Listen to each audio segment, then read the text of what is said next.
Olá pessoal, no vídeo de hoje eu venho trazer um tema que a gente ouve com certa profundidade, mas não com a visão que eu venho te trazer hoje. Vamos entender a fundo o que é reencarnação? Muita gente fala, até com uma lógica bem interessante, mas eu tenho certeza que essa explicação que eu vou trazer para você hoje você nunca ouviu, em lugar nenhum, pelo menos não dessa maneira.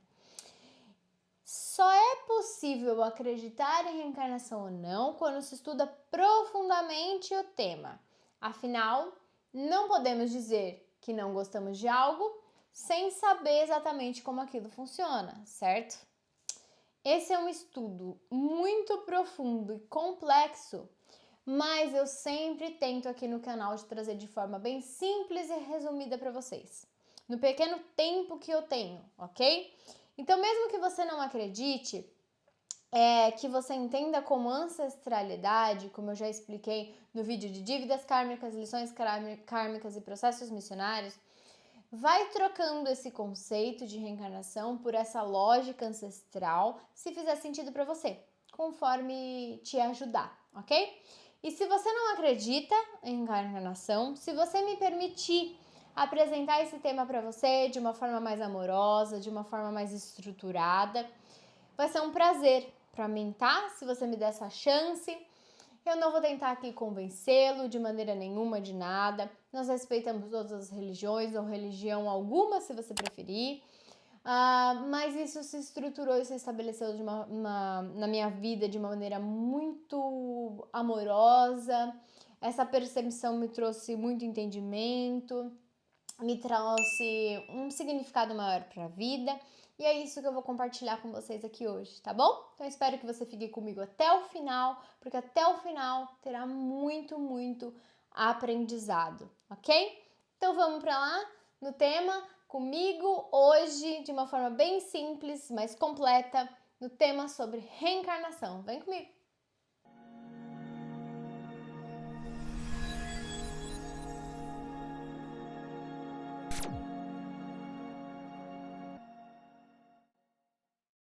Eu vou começar falando que esse tema serviu de base na minha vida inteira, tá?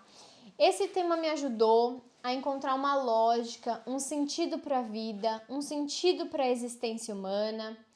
Esse tema me ajudou a compreender tudo que me cerca de uma maneira profunda, absolutamente lógica, sem misticismo, sem religiosidade. Trouxe um sentido para minha vida, por isso que eu acho fundamental compartilhar isso com vocês, que eu acredito que possa te ajudar também, ou não, mas eu estou fazendo a minha parte, é aquilo que sempre me ajudou muito, então eu quero compartilhar isso com vocês hoje.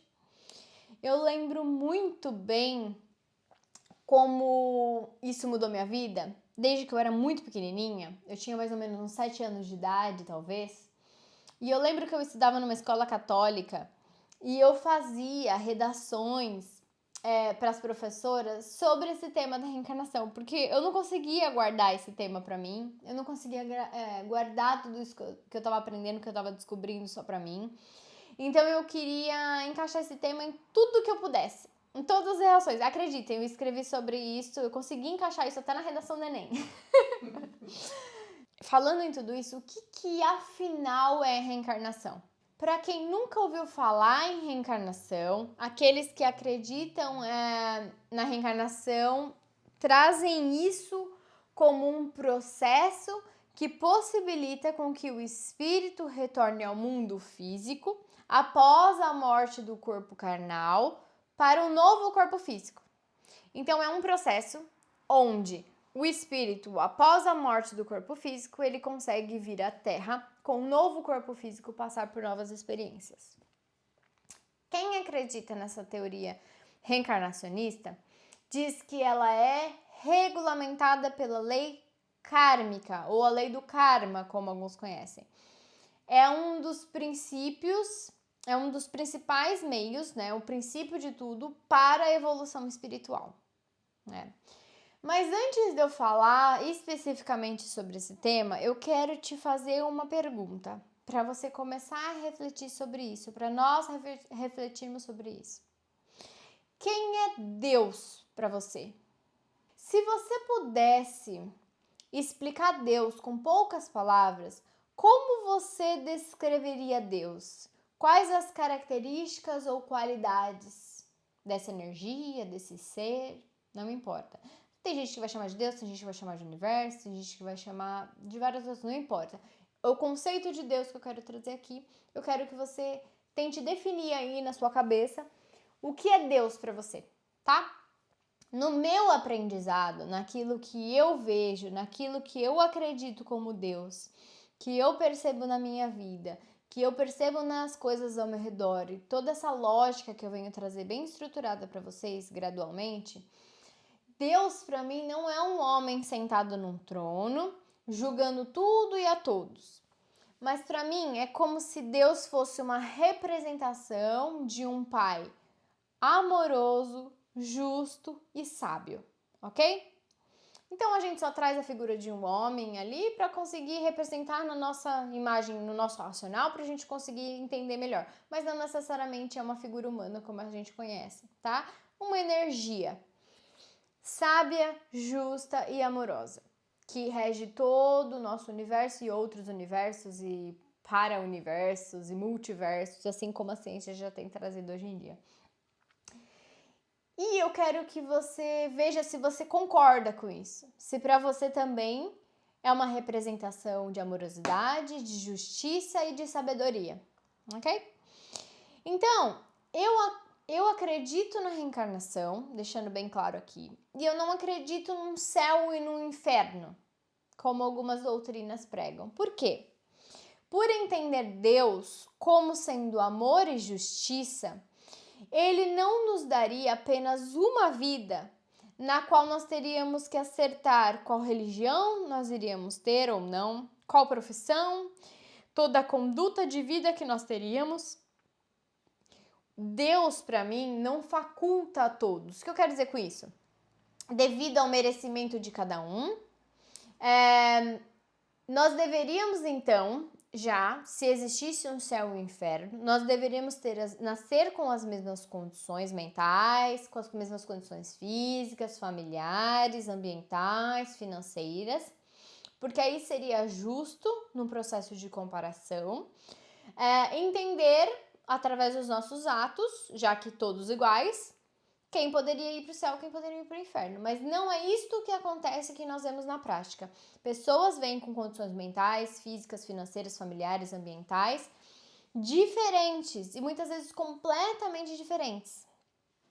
E outra coisa é que, se nós olharmos ao nosso redor, não seria uma energia justa, amorosa e sábia se ele não nos desse o mesmo tempo de vida, né, para poder disputar esse céu com igualdade de oportunidades e uma única existência, né? Então isso eu não consigo conceber isso na minha cabeça.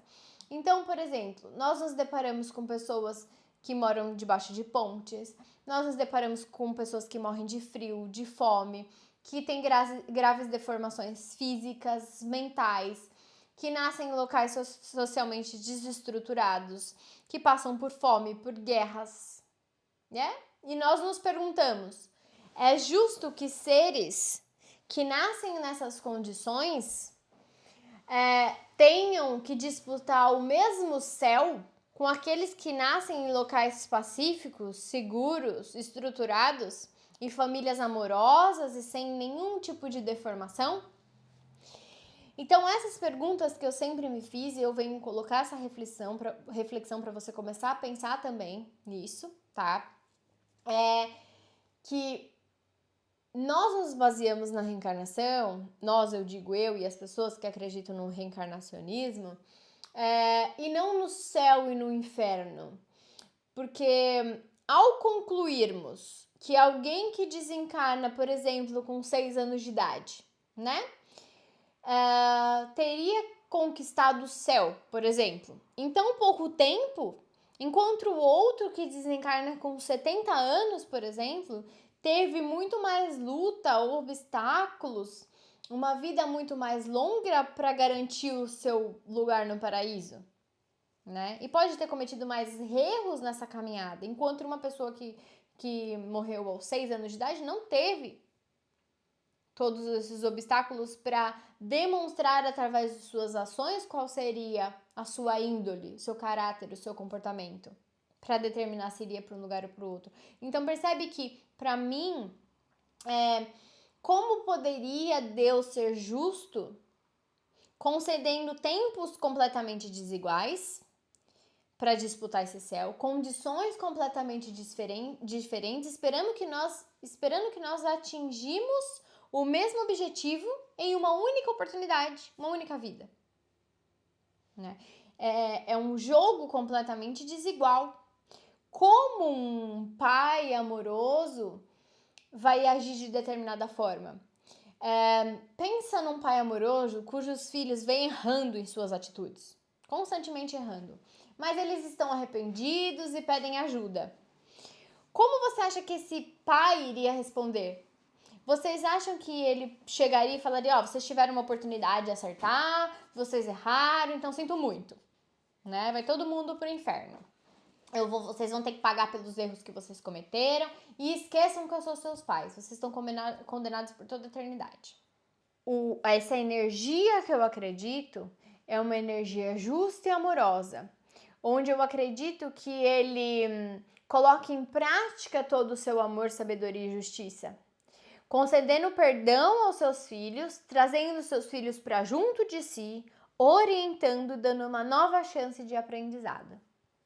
É isso que a teoria reencarnacionista vem trazendo para nós, né? Pensa, se um pai encarnado aqui no planeta Terra tem a capacidade de perdoar os seus filhos apesar de milhões e milhões de erros, porque Deus não faria isso por nós, né? É dessa forma que eu acredito em Deus e que eu acredito que Deus haja para com seus filhos como alguém justo e amoroso, que sempre vai dar uma nova oportunidade para a gente que possa acertar e crescer e evoluir. Eu não consigo conceber a ideia de que ele lançaria seus filhos ao inferno eterno para que ardessem eternamente pelos erros cometidos, né? E eu não estou julgando aqui quem acredita, eu só estou trazendo uma visão, uma lógica de entendimento estruturada de como tudo isso foi se encaixando no meu pensamento para chegar a uma conclusão, ok? E aí vocês reflitam aí na casa de vocês. Então, quando a gente vai falar de reencarnação, a gente vai falar de uma nova oportunidade para nós resgatarmos nossos débitos, para reiniciar o aprendizado no ponto em que deixamos em épocas anteriores. Nova oportunidade de reparar, quitar aquelas dores que causamos em nós e nos outros.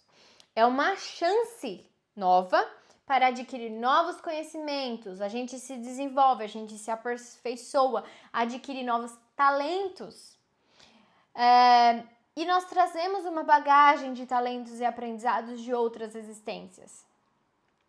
E aí, quando nós falamos da reencarnação, nós também trazemos a ideia de que os espíritos que causam dores em si e prejuízo a outros terão que trabalhar muito num sentido de quitarem as suas pendências. E isso é uma lei universal, que eu já falei em um outro vídeo aqui,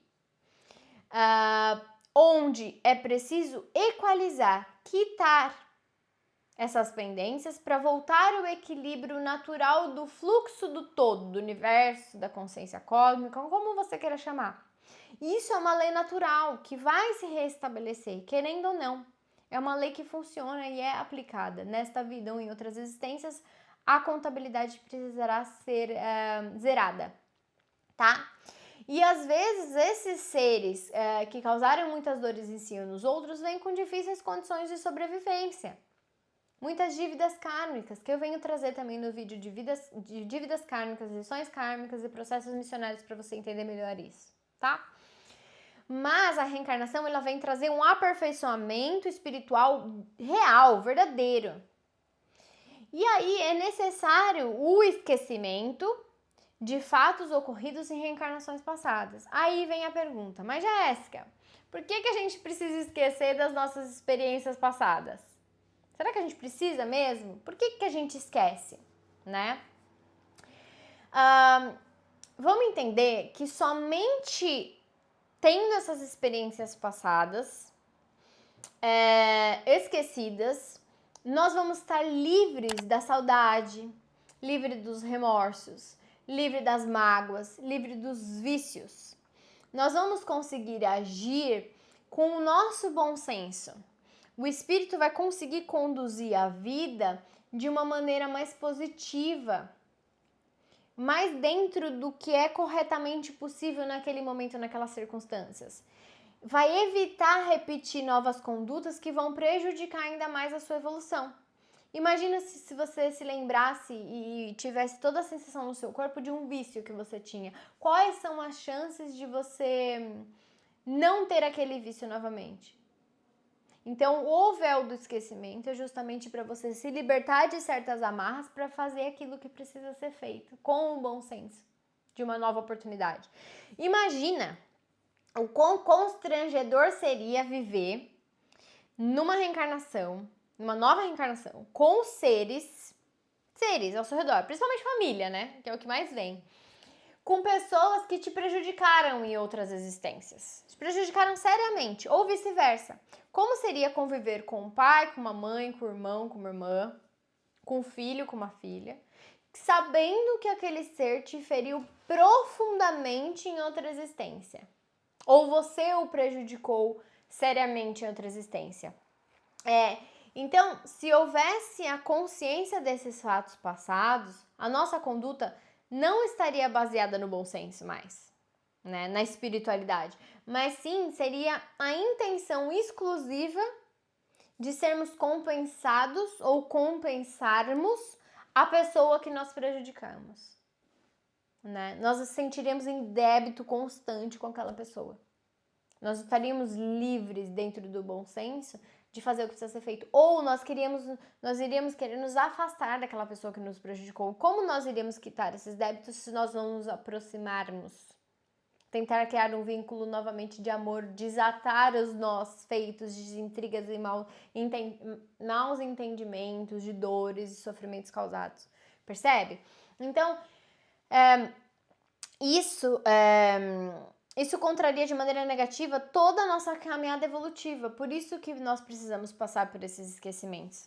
Eu brinco, se a gente não consegue lidar nem com, às vezes, coisas dessa vida, imagina se nós lembrássemos das outras. O caos que seria lidar com essa e as outras, né? Então, o que eu quero trazer aqui é que, embora nós temos essa cortina do esquecimento que nos separa desse passado, é importante a gente lembrar que nós mantemos sempre a nossa essência espiritual e ela nos influencia, mesmo que de forma um pouco mais sutil em alguns casos, na nossa reencarnação atual. Por isso é tão importante entender qual é essa essência espiritual que você tem. Por isso eu venho falar aqui de autoconhecimento, não só um autoconhecimento que vem falando por aí, mas um autoconhecimento através da espiritualidade. É desta essência espiritual que eu estou falando. Que ela poderá, ela não se modificará em outras existências. O que modifica é o tipo de personalidade, temperamento, situações, mas essa essência não se modifica. Então, se conhecer profundamente através da espiritualidade desta essência é eterno, né? Então, o que eu quero que vocês entendam é que cada retorno do espírito numa nova reencarnação é estudado minuciosamente para permitir que quando ele reencarnar, ele tenha o maior proveito, o máximo de proveito e sucesso nessa reencarnação. Ninguém te joga aqui na Terra e fala, ó, se vira aí.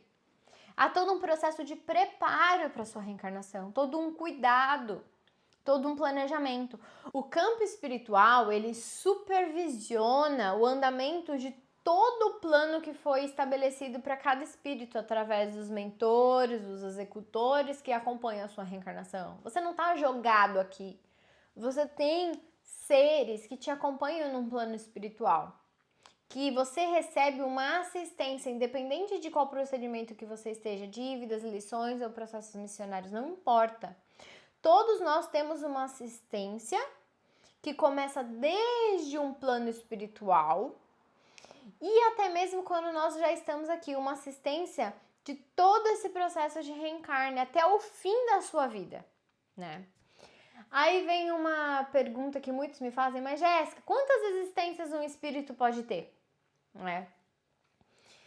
Gente, um espírito ele pode ter um número enorme ou um número muito menor de reencarnes. Não importa, né? Isso vai depender muito de como aquele espírito vem conduzindo a sua existência em todas as oportunidades que lhe foram dadas, né? Vai depender muito de você, né? O reencarnado, a pessoa que está aqui nesse plano, eu falo de reencarnado porque ele está na matéria, sabe que reencarnar e conseguir obter os resultados necessários e desejados não é fácil. Ele sabe disso. Então, muitos espíritos reencarnam com grandes expectativas e no momento que eles reencarnam, nem sempre eles conseguem chegar nos objetivos que eles almejaram, que eles planejaram. Porque uma coisa é o planejamento, outra coisa é quando você chega aqui, não é mesmo? Às vezes não é tão simples quanto você imaginou. Quantas vezes você fez um plano na sua vida e quando você foi executar não saiu exatamente do jeito que você imaginava? Né? Quem nunca? E o que acontece é que quando esse ser que não teve os objetivos alcançados, aquele planejamento que ele fez não foi muito bem aproveitado, ele retornando ao campo espiritual, né, através da morte, ele tem um sentimento de derrota, como se ele não tivesse cumprido aquilo que ele planejou para ele mesmo, né? Então ele tem o desejo de voltar à Terra para recomeçar. Então muitos espíritos vão para a fila do departamento de reencarnação pedindo para reencarnar. Alguns falam para mim, Jéssica, não é possível. Sim, porque o ser, o indivíduo, quem gosta de perder? Quem gosta de se sentir derrotado? Como se tivesse feito um planejamento para si mesmo e não conseguiu cumprir. O desejo de, não, agora eu vou fazer, não, agora vai dar certo. É muito maior no ser, porque ele quer evoluir. Ele quer equalizar. Ele quer desatar os nós. Ele quer aliviar a dor. Então, a tendência é ele voltar mas antes de voltar, há toda uma análise de todas as falhas cometidas, ele vai se tornando mais experiente só de observar tudo o que aconteceu na vida anterior, ele vai se sentindo mais confiante, mais preparado, e aí faz todo um outro planejamento em cima daquilo para ver o que vai ser possível fazer nessa próxima oportunidade. Por isso que nenhuma reencarnação é igual a outra. Não sou eu, Jéssica, que volto.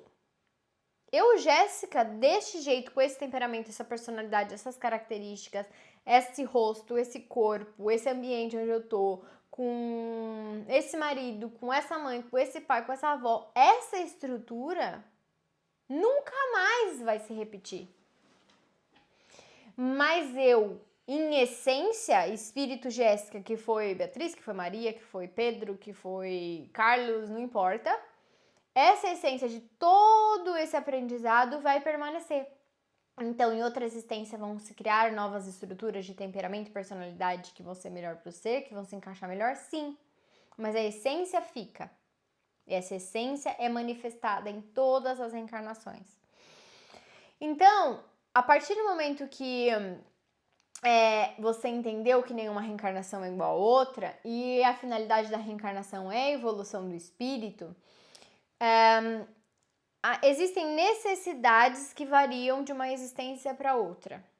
E existem modalidades reencarnatórias. E essas modalidades reencarnatórias, modalidades de reencarnação, eu explico melhor lá no site do Universal Energy, que eu vou deixar aqui embaixo na descrição, onde é um grande aulão, onde eu vou explicar além do que eu já trouxe aqui no canal, bem detalhadamente, mais de 5 fases de modalidades de reencarnação e como funciona em cada uma delas, para você entender exatamente onde você tá nessa fase, para você se perceber na sua vida. Isso vai trazer uma clareza muito maior, um autoconhecimento profundo da sua existência como essência, ok? Isso tá lá porque eu preciso de um tempo maior, uma estrutura maior, de um grande aulão, e eu vou deixar um PDF também lá para vocês baixarem, então fica muito mais fácil. Então vamos lá, tá aqui o site na descrição, que é um aulão para complementar ainda mais isso que eu tô falando, ok? Mas fica aqui comigo para você entender até o final tudo que eu vou trazer sobre reencarnação. Então, a gente poderia ficar já por aqui, sem nenhum tipo de polêmica, se já não bastasse o que eu já trouxe. Mas eu não me contento só com isso, né? Então, ainda vou trazer um pouco mais para vocês. E muita gente começa a me questionar sobre questões mais pontuais, como a história, a Bíblia, etc. Apesar de não ter um cunho religioso, eu gosto de abordar vários tipos de religião para todas as pessoas se sentirem acolhidas, sejam ou não de religião, com vários tipos de raciocínio e percepções para a gente ir ampliando e somando, não dividindo nem fracionando. Nós estamos aqui para unir conhecimento, ok?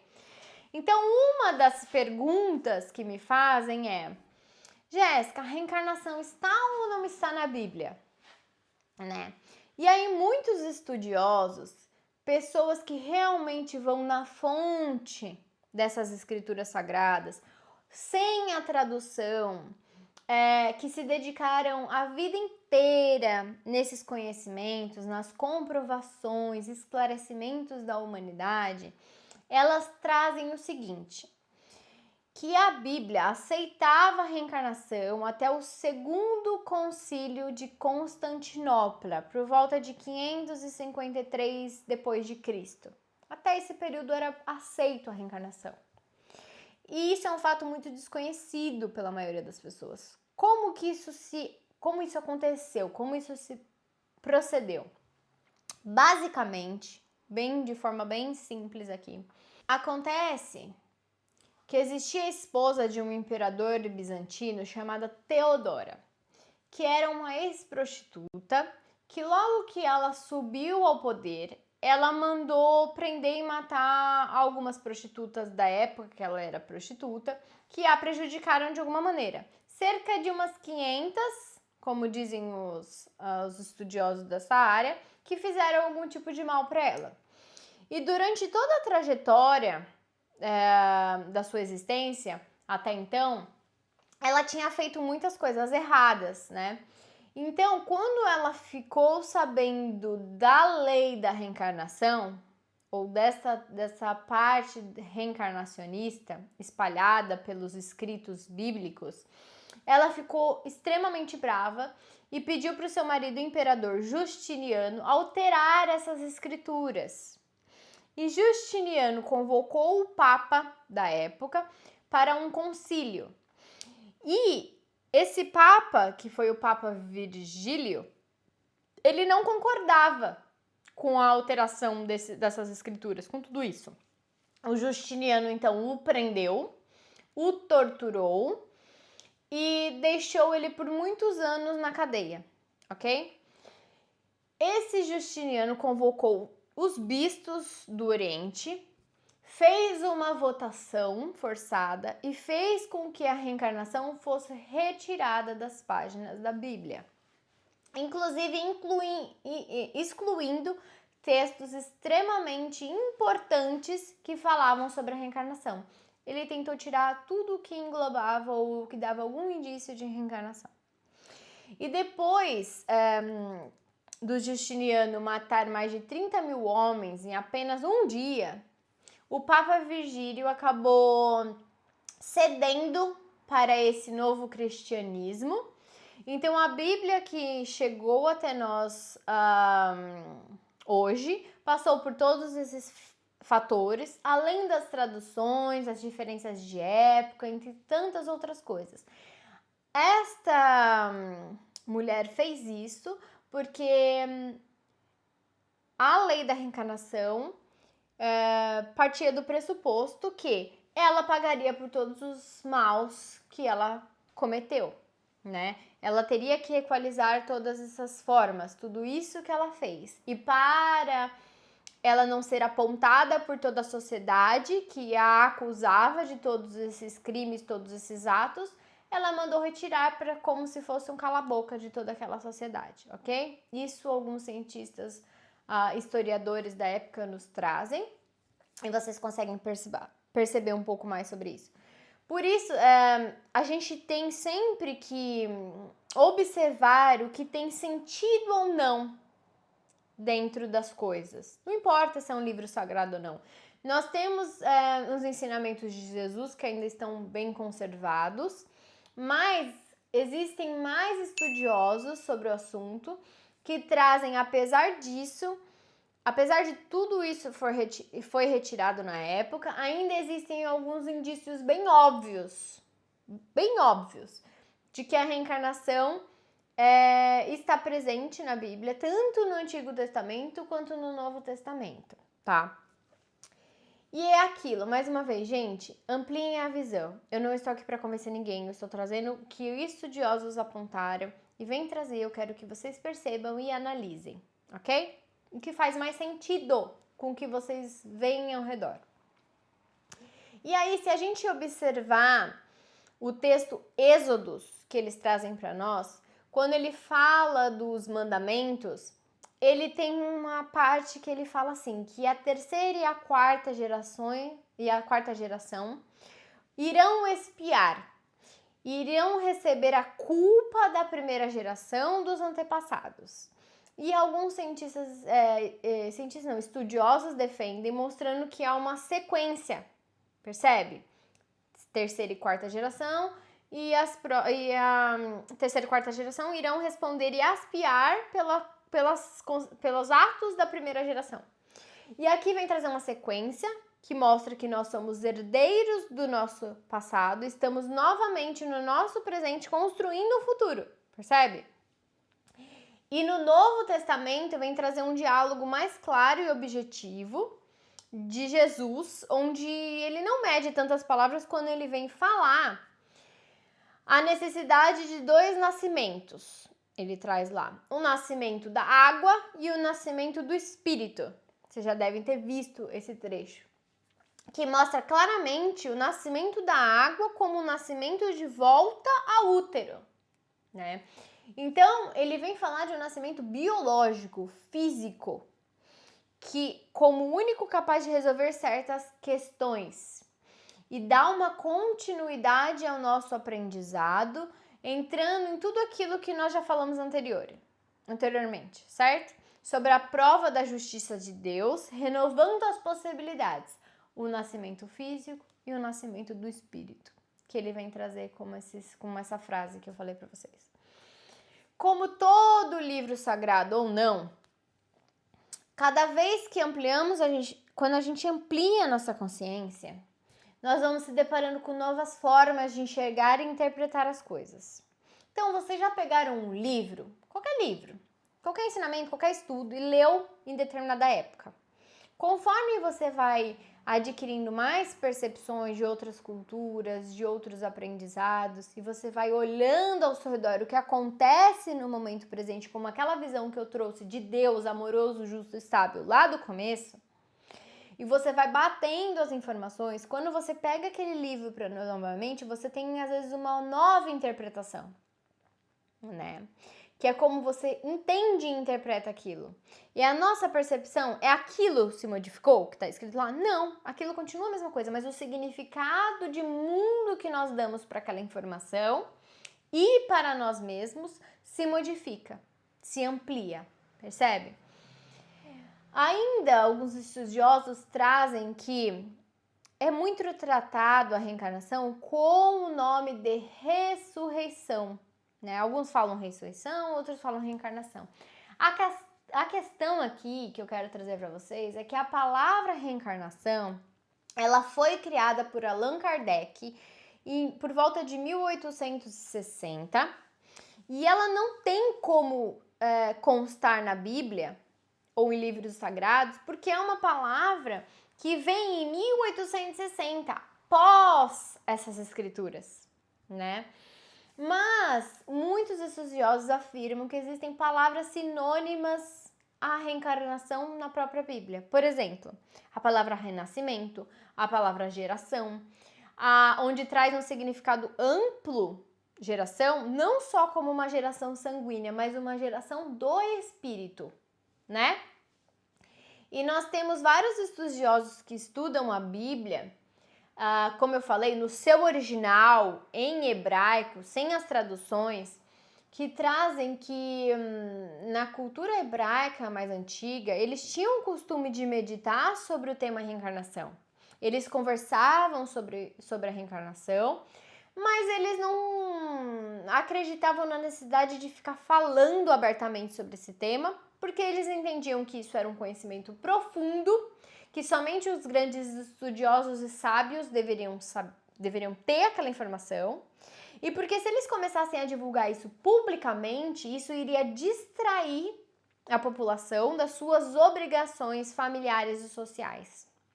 E eles iam começar a pensar sobre o tema e iam deixar as suas obrigações familiares e sociais de lado, ou como segunda instância, tá? Uma coisa que eles trazem como referência, como um dos principais textos, onde contém os 10 mandamentos, como eu já falei, onde afirma que Deus iria punir os erros até a segunda, terceira e quarta geração. E aí esse sentido que eu falei de geração, não sanguínea, mas geração do espírito. E aí tem gente que vai entender como ancestralidade, tem gente que vai entender como uma outra vida. Eu em uma geração, eu passando por uma outra vida, uma outra geração. Cada um entende como quiser, ok? Só que, se você olhar esse escrito na tradução, fala Deus iria punir os erros até a segunda, terceira e quarta geração. Mas, como a gente já falou, isso seria uma injustiça, pois os filhos e os netos e os bisnetos vão responder pelos erros dos atos dos seus antepassados, dos seus antecessores. Isso seria certo? Imagine você responder pelos atos dos seus pais, dos seus avós e dos seus bisavós. Isso seria justo? Mas se você quiser entender assim, está tudo bem. Aqui é um estudo reflexivo para a gente começar a perceber novas formas de entender a vida, observando a vida prática, o que acontece na prática, e raciocinando sobre o que é justo ou não, ok? Então, quando a gente vai para estudiosos que olham os escritos sagrados no hebraico original sem tradução, nós vamos achar o real significado como o seguinte: ele não vem falar das gerações de uma maneira solta, ele vem falar das gerações que na terceira e quarta geração, deixando subentendido no trecho original que nós somos herdeiros do nosso próprio passado espiritual. Então, o passado éramos nós. No passado éramos nós. Deixa isso subentendido. Então, muitas vezes os erros que cometemos numa existência em uma terceira ou quarta geração, nós mesmos reencarnamos recebendo o patrimônio de todos os equívocos e acertos do nosso próprio passado espiritual. Percebe como muda completamente a questão da justiça? Outro texto que eles trazem como destaque, que merece o nosso olhar, é o capítulo 3 do Evangelho de João, onde Jesus conversa com Nicodemos, que era um doutor do Sinédrio, homem de posição no Estado de Israel na época, um homem profundo conhecedor da Bíblia, porque senão ele não ocuparia o Supremo Tribunal, né? O Tribunal Supremo do povo hebreu, ok? Então, quando ele procura Jesus, isso descrito no trecho original, trazendo suas dúvidas, o mestre vem falar para ele o seguinte: que não poderá ver o reino dos céus aquele que não nascer de novo, né? E Nicodemo, entendendo a amplitude da resposta do mestre, ele pergunta: Mas como pode um homem, já sendo velho, entrar pela segunda vez no útero de sua mãe? Uma forma bem lógica de perguntar, né? E aqui vai ficando claro que não se trata de nenhum tipo de ritual de batismo ou algo do tipo. Na verdade, eles falam de voltar para o útero, nascer novamente, numa nova existência. Então, Jesus, ele além de confirmar, ele vai acrescentar dizendo que não basta renascer, é preciso renovar, né? E também tem o capítulo 11 do Evangelho de Mateus, no versículo de 10 a 14, que ele se refere a João Batista e entre outros, né? Se você for profundamente nesse... Eu só trouxe pincelando alguns que os estudiosos vêm destacando, mas se você for vasculhando esses escritos antigos sem a tradução, com a versão original, você vai percebendo essa sincronicidade, essas coisas que mesmo eles tentando retirar, ainda ficaram muitos e muitos indícios, né? Como eu disse, a ideia aqui não é convencer ninguém, mas fazer você refletir sobre toda a existência e o sentido da vida. O que é justiça para você? Se isso é justo, se não é justo, o que foi me ensinado entra no conceito de Deus para mim, amoroso, justo, sábio, ou não tem alguma coisa que não está encaixando, né? Então vamos pensar em outro fator, outra visão. Vamos mudar a perspectiva e agora vamos um pouco mais científico, tá bom?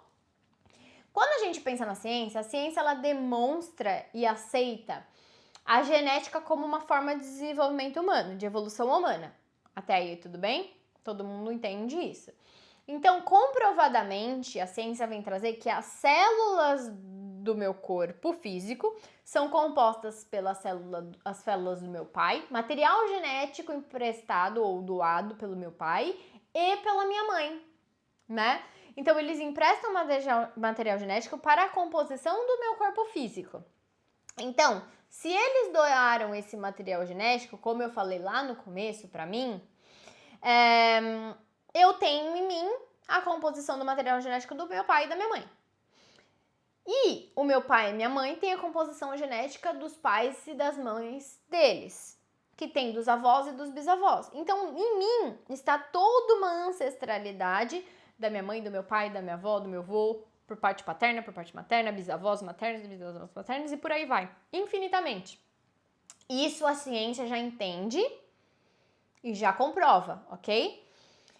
Só que o que eu quero que vocês entendam é que a ciência traz ainda alguns adicionais. Ela vem falar que além desse material genético que nos influencia, a convivência com pessoas próximas a nós também influencia a nossa vida, ok? Além das pessoas próximas, o que influencia? Como nós nos alimentamos, como nós nos exercitamos e como nós vivemos.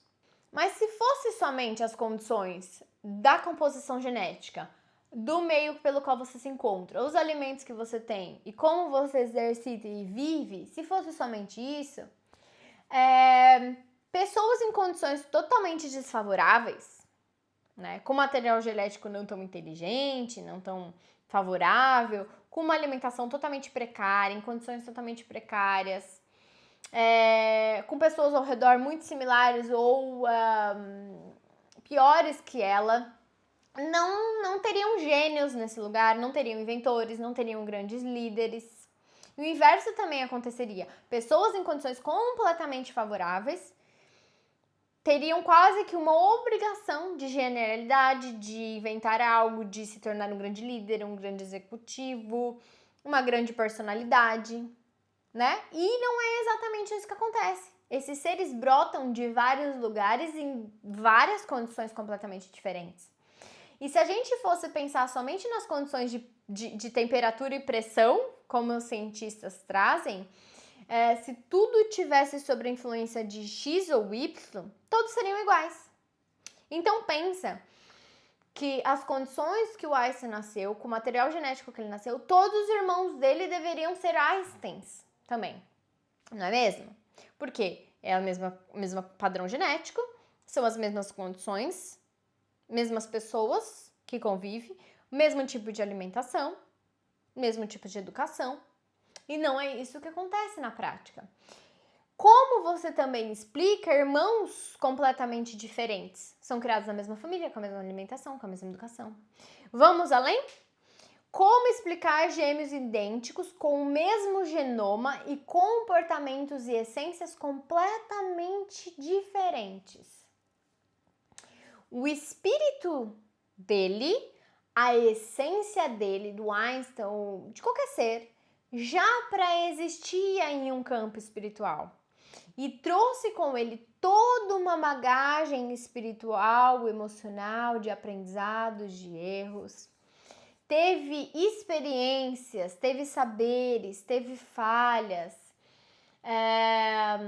a serem reparadas, aprendizados adquiridos, talentos adquiridos, tudo aquilo que a gente já falou até aqui, ok?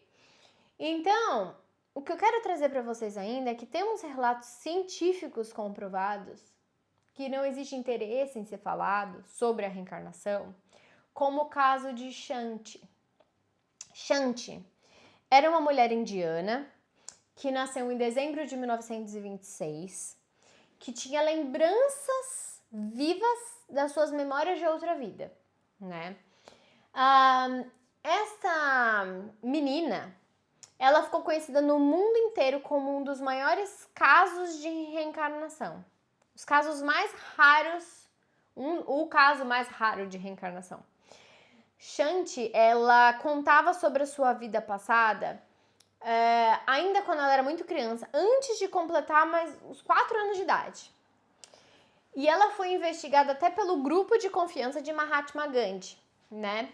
Há relatos que ela, antes de completar os 4 anos de idade, já falava com convicção que seu nome era Ludi, que era casada, que havia tido um filho, que morou na cidade de Mathura, acho que é assim que fala, na Índia. Só que ela vivia em Delhi com os pais e eles não davam atenção pro que ela tava falando, a princípio, né? Achava que, ela tá repetindo a história de alguém, ela ouviu em algum lugar, e não dava muita atenção. E ela, por causa de todo esse descrédito, ela tentou fugir várias vezes de casa para provar que ela tava certa, né? E aí um tio-avô, acreditando na menina, dando crédito à menina, pediu para ela que ela relatasse tudo que ela lembrava. E ela passou, ela chegou a lembrar o nome completo e o endereço do antigo marido, o nome completo do antigo marido, o endereço da casa onde ela morava, né? E o tio-avô escreveu uma carta para esse local e enviou, passando as informações, e um homem chegou a responder o tio-avô, e falando que achou muito interessante tudo aquilo, que muitas informações que ela falava batiam realmente e que gostaria de se encontrar.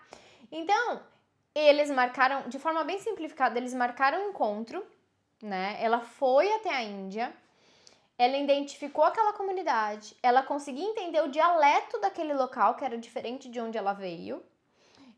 O homem, quando ela viu o homem pela primeira vez, ela reconheceu ele como um primo do tal marido. Ele fez várias perguntas muito pessoais para ela, ela respondeu todas as perguntas e o homem não tinha mais como negar e ele acabou confirmando que realmente ela era a mulher falecida, a tal Ludi, né? E além de tudo isso, devido à dimensão que isso tomou, proporcionaram um encontro entre ela e o tal marido de outra vida. E ele foi acompanhado da sua terceira esposa e o filho que teve com a tal Ludi.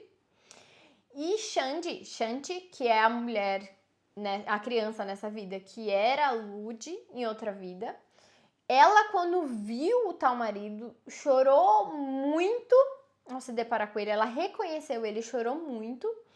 Ela aí, quando reconheceu o filho também. E esse tal homem fez uma série de perguntas novamente, bem pessoais, e ela respondeu a todas as perguntas. E até que o momento que ninguém conseguiu mais dizer que a menina estava mentindo, né? E devido à proporção que foi aumentando na cidade, no local, ela foi levada até Mahatma Gandhi, que foi conversar com ela pessoalmente para entender algumas questões e tudo mais. E a partir desse momento, ela entendendo que ela, como uma criança, não conseguiria retomar a vida antiga, ela conseguiu seguir, né? Ela deixou essa vida, essas memórias para trás, seguindo, e passou a tomar posse da sua nova vida e seguir, né?